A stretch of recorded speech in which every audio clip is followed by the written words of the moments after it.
रामदास कदम साहेब, आजवर तुमचा मान राखला जात होता. याचा अर्थ तुम्ही काही बोलाल आणि आम्ही खपवून घ्याल असं नाही. तुम्ही उद्धव साहेबांवर आरे रावेची भाषा करताय. काय तुम्हाला दात आले का?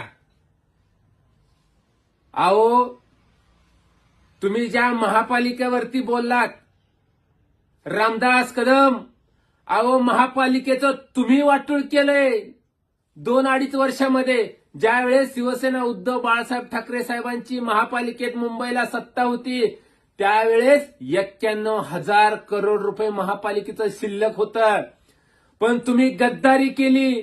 तुम्ही शिंदेंना मुख्यमंत्री केल्यानंतर 21,000 करोड रुपये तुम्ही महापालिकेचं काढून महापालिकेचा सत्यानाश करण्याचा प्रयत्न तुम्ही शिंदे गटाने केले, लक्षात ठेवा. आणि कोणत्या तोंडाने वर थोबाड करून तुम्ही बोलताय?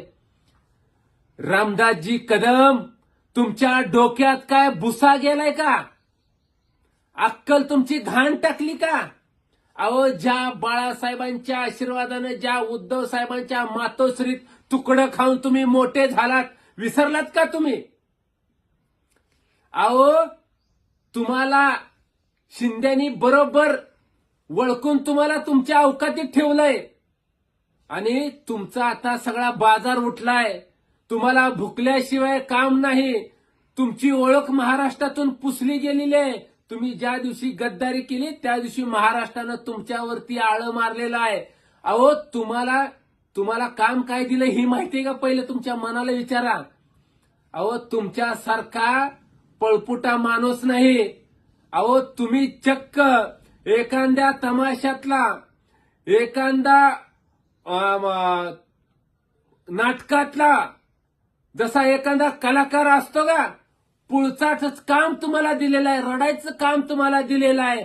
तुम्हाला टाळ्या वाजवायचं काम दिलेलं आहे. तुम्हाला मर्दाची जबाबदारी शिंदेने दिली नाही, कारण शिंदेचे लक्षात आलंय की तुम्ही कुठल्या लायकीचं आहेत ते. आणि तुम्ही जी ही नाटक केलं ना, रडायचं, बोलायचं, आरेरावीची भाषा करायची, त्याचं बक्षीस म्हणून तुमच्या पोराला मंत्रिमंडळात घेतलेलं आहे. आणि तुम्ही काय वर थोबाड घेऊन सांगताय? आजवर तुमचा मी मान राखला. अहो, तुमच्या टाळूची सगळी केस गेली तरी तुम्हाला अजून अक्कलदाड आली नाही का?